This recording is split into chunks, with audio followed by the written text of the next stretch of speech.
सभी मित्रों को गुड मॉर्निंग। आशा आप सब अच्छे होंगे, स्वस्थ होंगे। आज हम जो बात करने जा रहे हैं वो है प्रशासनिक विधि। प्रशासनिक विधि में हम जो रीट जो हैं, जो आर्टिकल 32 में लगती हैं सुप्रीम कोर्ट और 226 में जो लगती हैं हाई कोर्ट, उनके बारे में हम चर्चा करेंगे। बहुत इम्पोर्टेंट बातें हैं। ज्यादा समय न लेते हुए सीधा हम पॉइंट पे आते हैं। सबसे पहले जो बात जो है वो जो रीट जो है वो बंदी प्रत्यक्षीकरण। तो फर्स्ट जो रीट है इसके बारे में हम देखेंगे, रीट क्या होती है, इनकी परिभाषाएं देख के, और बंदी प्रत्यक्षीकरण जो है उसके बारे में आज हम चर्चा करेंगे। आइए शुरू करते हैं। रीट क्या है, ठीक है। तो रीट क्या है, कई बार पूछ लेते हैं, सीधा एग्जाम में आ जाता है कि जो रीट जो है वो क्या है, ठीक है। रीट क्या है? रीट कोर्ट का एक पावरफुल ऑर्डर है, यानी कि आदेश है। कोर्ट का एक पावरफुल ऑर्डर है, यानी कि पावरफुल आदेश है।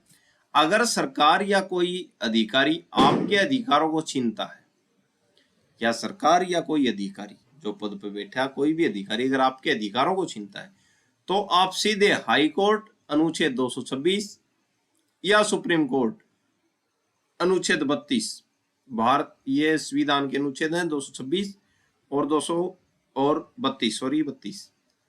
226 में हाई कोर्ट, 226 में सुप्रीम कोर्ट जा सकते हैं, ठीक है। अगर कोई अधिकारी या सरकार आपके अधिकारों को छीनती है तो आप अनुच्छेद 226 में हाई कोर्ट और अनुच्छेद 32 में सुप्रीम कोर्ट जा सकते हैं। कोर्ट तब एक विशेष आदेश जारी करती है जिसे क्या कहते हैं, रीट कहते हैं। तो ये कोर्ट का पावरफुल ऑर्डर है, पावरफुल आदेश है, ठीक है भाई। ये मुख्य रूप से 5 प्रकार की होती हैं, लेकिन आपके टेस्ट जो है, यानी कि अब जो है फिलहाल हम बात करेंगे बंदी प्रत्यक्षीकरण की, ठीक है। तो रीट के बारे में हमने देख लिया, रीट क्या होती है। सुप्रीम कोर्ट या हाई कोर्ट, यानी कि कोर्ट का एक पावरफुल आदेश होता है।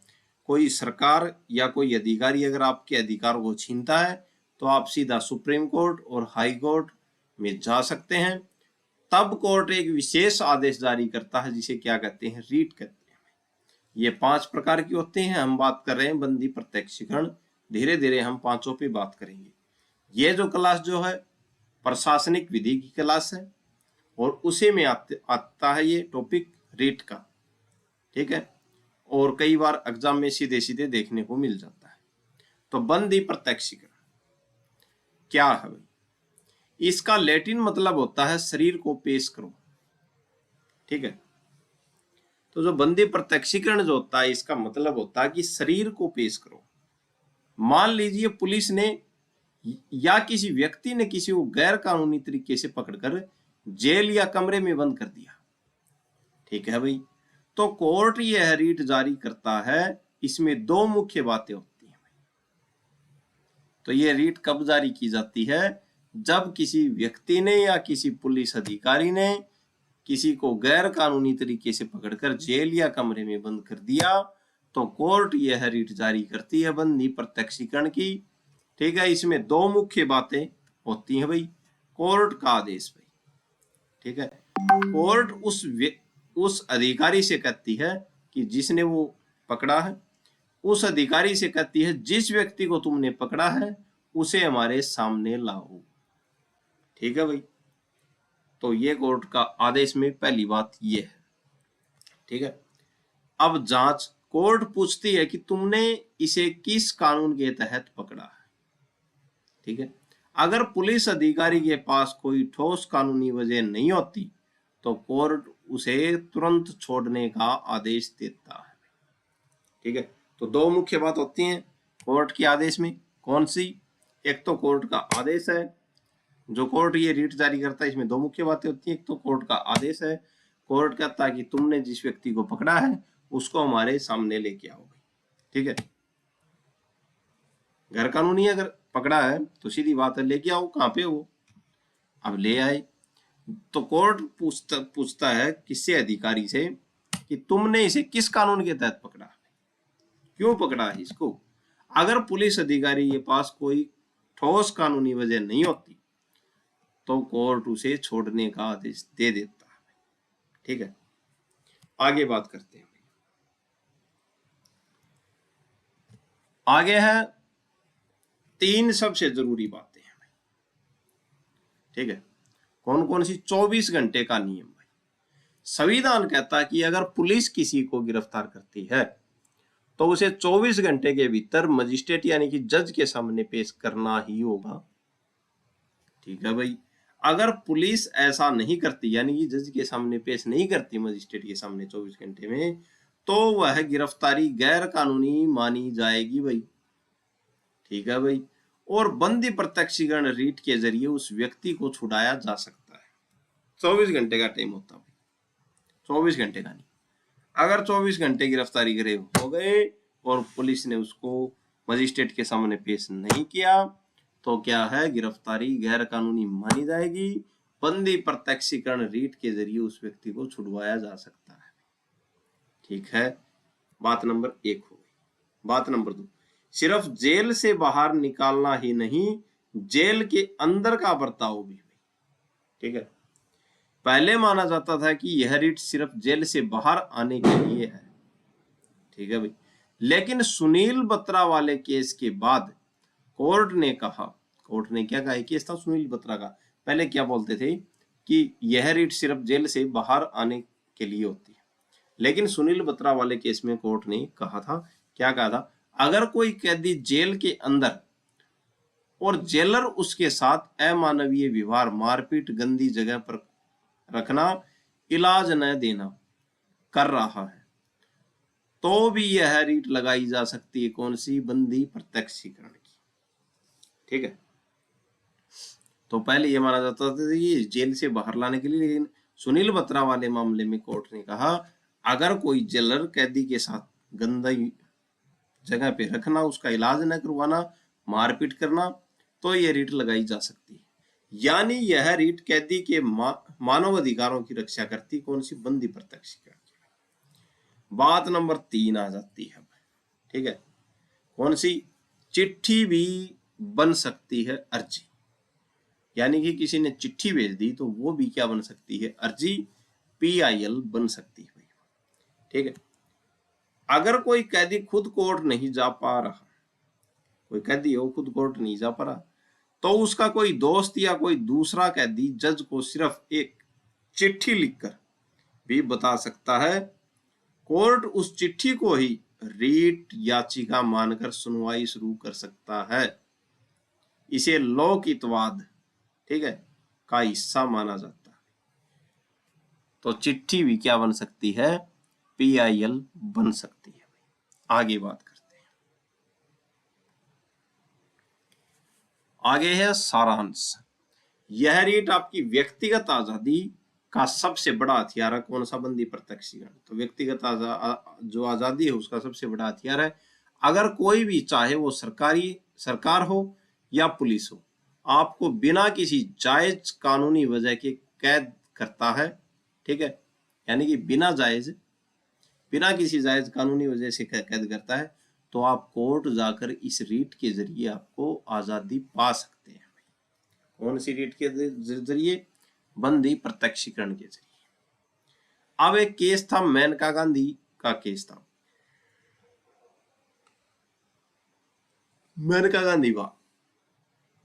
गांधी केस। पहले सरकार कहती थी हमने कानून बना दिया, अब हम जो चाहें करें। लेकिन मेनका गांधी केस के बाद सुप्रीम कोर्ट ने कहा भाई साहब, सिर्फ कानून होना काफी नहीं है, वह कानून रजू और युक्त होना चाहिए, ठीक है, यानी कि फेयर एंड रिस्पॉन्सिबल होना चाहिए, ठीक है।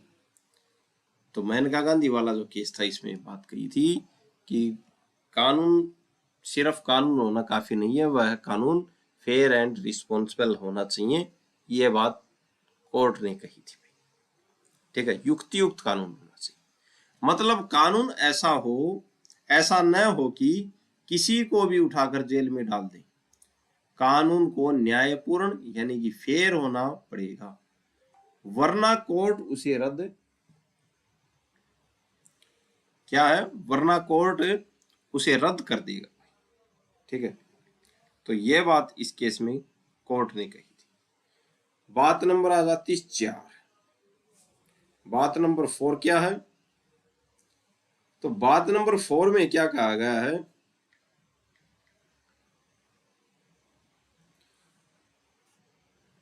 चौबीस घंटे का गोल्डन नियम। ये फिर से वही बात आ गई, 24 घंटे का क्या है गोल्डन नियम, 24 घंटे के अंदर अंदर मजिस्ट्रेट के सामने पेश करना होगा। अगर 24 घंटे के अंदर मजिस्ट्रेट के सामने पेश नहीं किया तो बंदी प्रत्यक्षीकरण रीट का सबसे बड़ा हथियार माना जाता है भाई ये रीट। ठीक है, अगर पुलिस किसी को गिरफ्तार करती है तो उसे 24 घंटे के अंदर अंदर मजिस्ट्रेट जज के पास ले जाना ही होगा। अगर पुलिस ऐसा नहीं करती तो वह आदमी तुरंत छूटने का हक बन जाता है। ठीक है, तो आदमी के तुरंत छूटने का हक बन जाता है। इसे बंदी प्रत्यक्षीकरण रीट का सबसे बड़ा हथियार माना जाता है। ठीक है, तो 24 घंटे के अंदर अंदर मजिस्ट्रेट के सामने पेश करना होगा, नहीं तो गिरफ्तारी अवैध मानी जाएगी। ठीक है, कहाँ यह रीट काम नहीं करती भाई, तो ये रीट कहाँ पे काम नहीं करती, ये भी बात जानने की कि कहाँ पे काम नहीं करती। निवारण निरोध, निवारक निरोध, अगर किसी को शक के आधार पर देश की सुरक्षा के लिए पकड़ा गया है तो कोर्ट के हाथ थोड़े बन जाते हैं भाई। अगर देश की सुरक्षा के लिए पकड़ा शक के आधार पे तो कोर्ट के हाथ थोड़े बन जाते हैं, ध्यान देने वाली बात। निवारक निरोध, अदालत का आदेश भाई, अगर किसी को कोर्ट ने ही सजा सुनाई है और जेल भेजा है तो आप यह नहीं कह सकते कि इसे अवैध तरीके से पकड़ा गया था। ठीक है, अब कोर्ट ने ही सजा सुना दी तो आप उसे ये नहीं कह सकते कि आप ये अवैध तरीके से पकड़ा गया था। अगर देश की सुरक्षा को खतरा है तब किसी को शक के आधार पर पकड़ा गया है तो भी क्या है, कोर्ट के हाथ थोड़े बंधे हुए हैं, और इसी कारण का, इसी बात का सबसे ज्यादा उपयोग होता है। ठीक है, आगे बात करते हैं। भारत वर्सेज इंग्लैंड अपील का अधिकार भाई, भारत और इंग्लैंड में क्या है इसके बारे में हम देखते हैं। यहाँ ये एक बहुत दिलचस्प अंतर बताया गया। इंग्लैंड में अगर वहां की कोर्ट ने कह दिया कि बंदी को छोड़ दो, याचिका स्वीकार कर ली। ठीक है, यानी कि इंग्लैंड की कोर्ट ने कह दिया कि बंदी को छोड़ दो, याचिका स्वीकार हो गई। ठीक है, तो सरकार या पुलिस उस फैसले के खिलाफ अपील नहीं कर सकती। ठीक है, यानी वहां एक बार बंदा छूट गया तो छूट गया। और भारत में क्या है, हमारे यहां थोड़ा अलग है भाई, चाहे कोर्ट बंदी को छोड़ने का आदेश दे, मंजूरी दे, या जेल में ही रखने का आदेश दे, नामंजूर करे, दोनों ही हालातों में हारने वाला पक्ष ऊपर की अदालत यानी कि सुप्रीम कोर्ट में अपील कर सकता है। हमारे अलग है भाई, हमारे क्या है, कोर्ट ने ये कह दिया कि बंदे को छोड़ दो भाई, तो पुलिस सरकार क्या कर सकती है, अपील कर सकती है ऊपर। और कोर्ट ने नामंजूर कर दिया कि इसको जेल के अंदर ही रखो, तो सरकार और पुलिस तो अपील करेगी नहीं, वो बंदा अपील करेगा जाके सुप्रीम कोर्ट। तो हमारे अलग है। लेकिन इंग्लैंड में क्या है, अगर सरकार ने बोल दिया कि छोड़, कि कोर्ट ने बोल दिया कि छोड़ दो, तो पुलिस या सरकार अपील नहीं कर सकती ऊपर जाके कहीं भी। ठीक है, आगे बात करते हैं। इसके लिए संविधान के अनुच्छेद 132, 133, 134 और 136 रास्ता देते हैं। ठीक है, आगे बात करते हैं। आसान, मतलब भारत में अगर हाई कोर्ट किसी को छोड़ने को कहे तो सरकार सुप्रीम कोर्ट जाकर चुनौती दे सकती है। ठीक है, कोर्ट का लचीलापन, इच्छा देवी केस, इच्छा देवी नहीं, इच्छू देवी केस। तो कोर्ट का लचीलापन इच्छु देवी केस में बात आई थी। आमतौर पर कोर्ट में केस लड़ने के लिए बहुत सारे कागजी नियम होते हैं, जैसे स्टंप लगाओ, वकील के जरिए ही आओ, सही फॉर्मेट लिखो। लेकिन इच्छु देवी बनाम भारत संघ मामले में सुप्रीम कोर्ट ने बहुत बड़ी बात कही थी। ठीक है, वैसे तो जो कोर्ट में केस लड़ने के लिए स्टंप लगाओ, वकील करो, वकील के जरिए आओ, सही फॉर्मेट लिखो। लेकिन एक केस था इच्छु देवी बनाम भारत संघ, इसमें सुप्रीम कोर्ट ने एक बहुत बड़ी बात कही थी। क्या बात कही थी वो देखते हैं। नियमों की सख्ती नहीं, बंदी प्रत्यक्षीकरण के मामले में कोर्ट किताबी नियमों पर नहीं अटकता। ठीक है, ये बात कही थी कि जो बंदी प्रत्यक्षीकरण का जो मामला है के मामले में कोर्ट किताबी नियमों पर नहीं अटकता। ठीक है, सबूत का बहार भाई। दूसरी बात क्या कही, कोर्ट यह नहीं कहता कि जेल में बंद आदमी ही सब कुछ साबित करे। ठीक है, कोर्ट इस मामले में यह नहीं कहता कि जेल में बंद आदमी सब कुछ साबित करे, बल्कि कोर्ट पुलिस से पूछता है कि तुम साबित करो कि तुमने इसे सही पकड़ा है। तो ये बहुत बड़ी बात कही थी कोर्ट ने इस मामले में कि पुलिस की जेल में बंद व्यक्ति ये साबित नहीं करेगा कि मेरे को गलत पकड़ा गया है, पुलिस साबित करो कि तुम साबित करो कि तुमने इसे सही पकड़ा है या नहीं। बहुत बड़ी बात है। ठीक है, केस ध्यान रखना डिफेंस में कहीं पे भी लगाना पड़ सकता है, इच्छु देवी बनाम भारत संघ। आगे बात करते हैं। एक बात और कही थी, एक पत्र भी काफी है, एक पत्र भी काफी है। अगर कोई पीड़ित या उसका शुभ चिंतक, ठीक है, शुभ चिंतक कोई भी हो सकता है, फ्रेंड भी और भी कोई हो सकता है, जज को एक साधारण पोस्ट कार्ड भी लिख दे तो कोर्ट उसे ही केस मान लेता है और कार्रवाई शुरू कर देता है। ठीक है, एक पत्र ही काफी है भाई।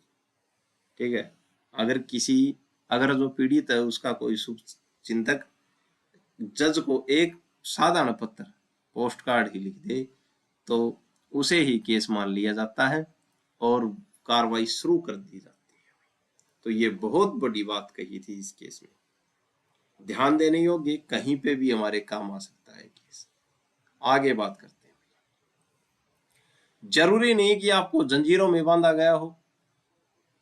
ठीक है, अक्सर लोग सोचते हैं कि जब पुलिस हथकड़ी न लगाए तब तक यह रीट काम नहीं करेगी। कौन सी रीट? बंदी प्रत्यक्षीकरण की। तो अक्सर ये लोग सोचते हैं कि जब तक पुलिस हथकड़ी नहीं लगाए रीट काम नहीं करेगी, लेकिन ऐसा नहीं है। ठीक है, डीप में जा रहे हैं थोड़ा। लेकिन कानून कहता है कि, कानून क्या कहता है, शारीरिक कैद जरूरी नहीं है। ठीक है, अगर आपको किसी कमरे में बंद किया गया है या बस आपके आने जाने पर कंट्रोल यानी कि नियंत्रण रखा जा रहा है तो भी यह रीट काम करेगी। ठीक है, तो शारीरिक कैद जरूरी नहीं है। अगर आपके आने जाने पर कंट्रोल नियंत्रण रखा जा रहा है तो भी यह रीट क्या करेगी? काम करेगी। ठीक है, ध्यान देने योग्य बात है, काम आएंगे ये पॉइंट। उदाहरण देखते हैं, अगर किसी बच्चे को जबरदस्ती उसकी असली घर से दूर रखा जा रहा है, ठीक है, तो कैद थोड़ी किया जा रहा है, असली घर से दूर रखा जा रहा है, जबरदस्ती रखा जा रहा है, तो भी ये रीट काम करेगी। अगर किसी स्वस्थ आदमी को पागल बताकर अस्पताल में बंद कर दिया गया है तो भी हम ये रीट लगा सकते हैं बंदी प्रत्यक्षीकरण की। ठीक है, स्वस्थ है और पागल बताकर अस्पताल में बंद कर रखा है। अगर किसी साध्वी को उसकी मर्जी के खिलाफ मठ छोड़ने से रोका जा रहा है, ठीक है, साध्वी या साधु को, ठीक है, अगर किसी साध्वी को उसकी मर्जी के खिलाफ मठ छोड़ने से रोका जा रहा है, वो मठ छोड़ना चाह रही है लेकिन छोड़ने से रोका जा रहा है, तो भी ये क्या है, हम रीट दायर कर सकते हैं। फैमिली मैटर में बात करते हैं अब। अगर एक पिता ने कोर्ट के आदेश के खिलाफ जाकर मां से बच्चा छीन लिया, ठीक है भाई, कोर्ट का आदेश था कि बच्चा माँ के पास ही रहेगा, लेकिन पिता ने कोर्ट के आदेश के खिलाफ जाके बच्चा छीन लिया, तो माँ इस रीट के जरिए बच्चे को वापस पा सकती है। बहुत इंपॉर्टेंट रीट है बंदी प्रत्यक्षीकरण की। आइए आगे देखते हैं। एक पॉइंट मोती से, अगर एक भी बोल कान के पास से निकल गया तो समझो समझ में नहीं आएगा। आगे देखते हैं। कानून की अदालत में कानून की ही परीक्षा होती है। ठीक है, पॉइंट नंबर 2, कानून की अदालत में कानून की ही परीक्षा। क्या बात है। इस रीट का इस्तेमाल सिर्फ पुलिस की गलती पकड़ने के लिए नहीं, बल्कि गलत कानून को खत्म करने के लिए भी होती है। तो कानून की अदालत में कानून की परीक्षा होती है। ठीक है, तो गलत कानून को खत्म करने के लिए होती हुई। एक के गोपालन केस में, इसमें कोर्ट ने सिर्फ यह देखा कि क्या कानून मौजूद है। उस वक्त कोर्ट का नजरिया थोड़ा छोटा था। ठीक है, मेनका गांधी केस बड़ा बदलाव भाई। इस केस के बाद कोर्ट ने कहा कि हम सिर्फ यह नहीं देखेंगे कि कानून है या नहीं, बल्कि यह देखेंगे कि कानून इंसानियत के हक में है या नहीं। ठीक है, कानून को रिजू, उचित और न्यायपूर्ण होना पड़ेगा। ये बात कही थी मेनका गांधी केस में, बहुत बड़ा फैसला दिया था। क्या कहा था कि कानून है या नहीं, ये नहीं, बल्कि हम यह देखेंगे कि कानून इंसानियत के हक में है या नहीं। ठीक है, कानून को रजू, उचित और न्यायपूर्ण होना पड़ेगा। आजादी का बड़ा मतलब भाई। ठीक है, अब आजादी का मतलब सिर्फ जेल से बाहर होना नहीं है। कोर्ट ने इसमें कई नई चीजें जोड़ी है। ठीक है, सम्मान से जीना भाई, इसमें शिक्षा का अधिकार और गरीब लोगों के लिए फ्री यानी कि मुफ्त में कानूनी मदद का अधिकार भी शामिल है। अगर किसी को ये नहीं मिलते तो उसकी आजादी अधूरी है। तो आजादी जो है, आजादी का बड़ा मतलब जो है, आजादी का मतलब सिर्फ जेल से बाहर होना नहीं है। कोर्ट ने इसमें कई नई चीजें जोड़ी हैं। सम्मान से जीना भाई, ठीक है, ये भी आजादी है। इसमें शिक्षा का अधिकार भी, ये भी आजादी। और गरीबी लोगों, जो गरीब लोग हैं उनके लिए मुफ्त में कानूनी मदद का अधिकार भी शामिल है। किसमें? आजादी में। अगर किसी को ये नहीं मिलते तो उसकी आजादी क्या है? अधूरी है। पॉइंट नंबर 4 की बात करते हैं हम, पुलिस की खराब नीयत।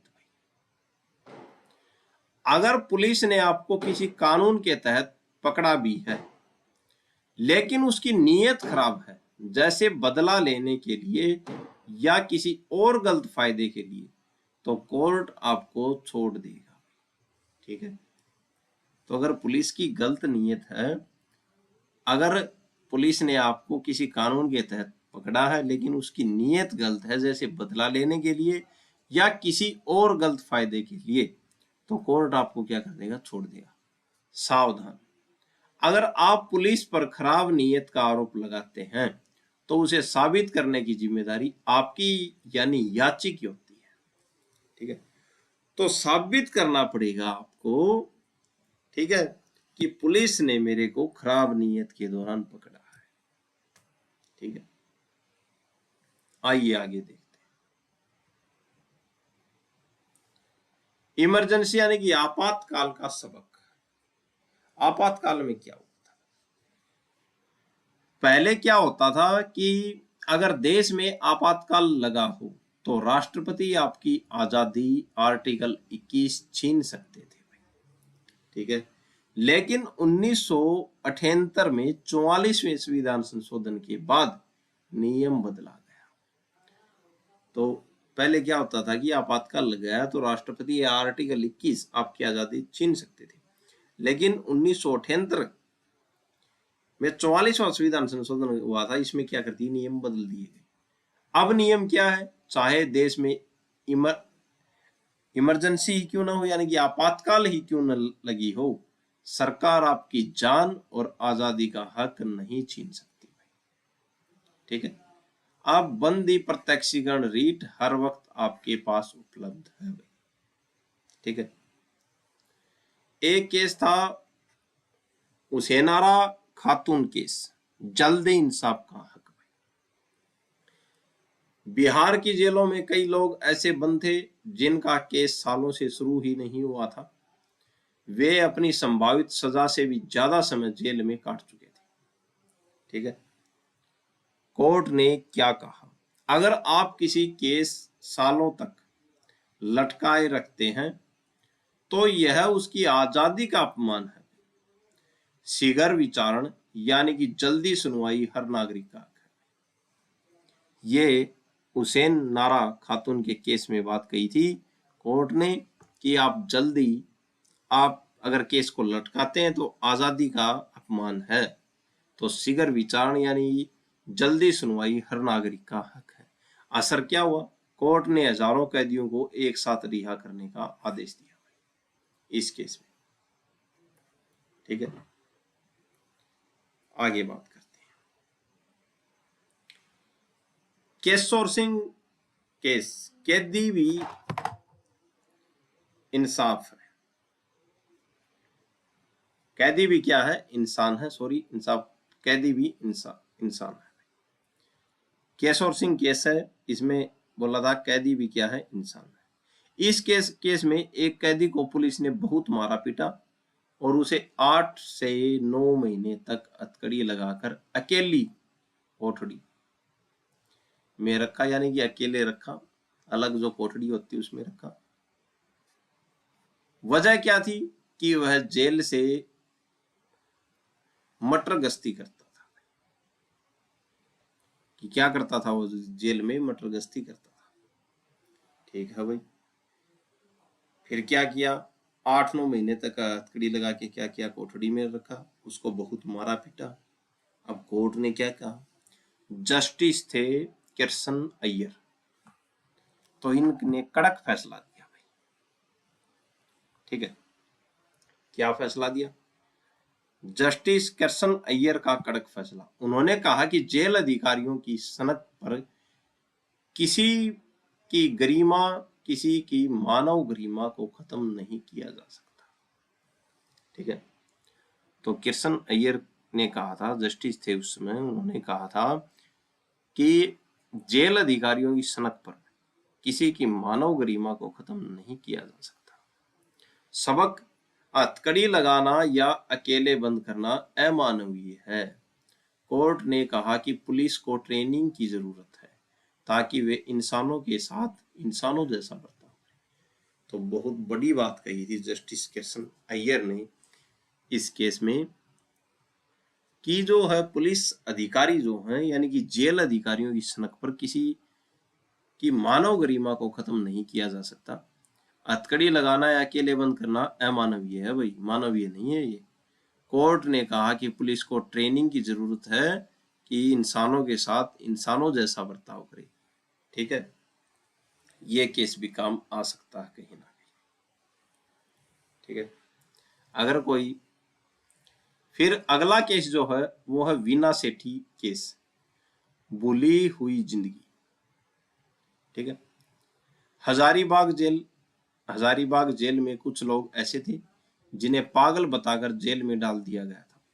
डॉक्टर ने उन्हें बहुत साल पहले ठीक घोषित कर दिया था, लेकिन अधिकारियों की लापरवाही से 20 से 30 साल तक जेल में ही पड़े रहे। ऐसे ऐसे केस हुए, सोचने की बात है। वीना सेठी का केस था, इसमें हजारीबाग की जेल थी, कुछ लोगों को पागल बताकर जेल में डाल दिया। डॉक्टर ने उन्हें बहुत साल पहले ठीक घोषित कर दिया था, लेकिन अधिकारियों की लापरवाही से वो 20 से 30 साल तक क्या रहे, जेल में पड़े रहे। कोर्ट का एक्शन क्या था इस केस में, जैसे ही सुप्रीम कोर्ट को एक चिट्ठी से यह पता चला, उन्होंने तुरंत उन सभी के रिहा करने का आदेश दे दिया। सभी को रिहा करने का आदेश कोर्ट ने उसी समय दे दिया था।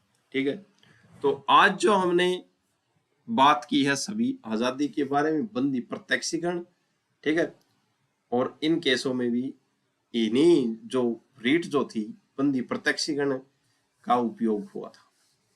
ठीक है, सभी केसों में, इसलिए ये केस आपके सामने थे।